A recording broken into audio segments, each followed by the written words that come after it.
আল্লাহ পাক রব্বুল আলামিন ঈমানদারদের জান্নাতের গ্যারান্টি দিয়েছেন। আর জান্নাতের গ্যারান্টি যাদেরকে দিয়েছেন রব্বুল আলামিন তাদের জন্য দুইটা শর্ত দিয়েছেন। কোন দুইটা শর্ত? চলুন কুরআনুল কারীম থেকে আমরা জেনে নিই। আল্লাহ পাক রব্বুল আলামিন দুইটা শর্তের মধ্যে এক নম্বর শর্ত হলো ইন্নাল্লাযীনা আমানু ওয়া আমিলুস সালিহাতি কানাত লাহুম জান্নাতুল ফিরদাউসি নুজুলা।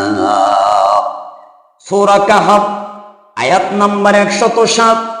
আমার আল্লাহ বললেন ইন্নাল্লাযীনা আমানু, ও হে তোমরা যারা ঈমান এনেছো, ওয়া আমিলুস সালিহাত, অবশ্যই তোমরা সৎ কাজ করবে, কানাত লাহুম জান্নাতুল ফিরদাউসি নুজুলা, সৎ কাজ যদি করতে পারো তাহলে অবশ্যই অভ্যর্থনার জন্য, সংবর্ধনার জন্য তোমাদের জন্য নিয়ামতে ভরা জান্নাতুল ফিরদাউসের ব্যবস্থা আল্লাহ করে রেখেছে। দুই নাম্বার সত্য হলো আমার আল্লাহ সেটারও দলিল দিচ্ছেন, ওয়াল্লাযীনা আমানু ওয়া আমিলুস সালিহাতি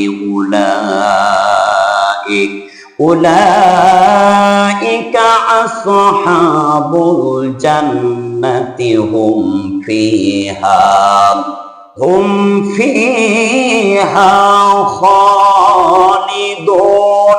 সূরাতুল বাকারার 82 নম্বর আয়াতের মধ্যে আমার আল্লাহ চমৎকার ভাবে দলিল উপস্থাপনা করেছেন, ওয়াল্লাযীনা আমানু, আর যারা ঈমান এনেছে, ওয়া আমিলুস সালিহাত, সৎ কাজ করেছে, ভালো কাজ করেছে, নেক কাজ করেছে, উলাইকা আসহাবুল জান্নাহ, তারাই জান্নাতের অধিবাসী হবে, তারাই শুধুমাত্র কেবলমাত্র জান্নাতি হতে পারবে, আর অন্য কেউ কোনোদিনের জন্য জান্নাতি হতে পারবে না।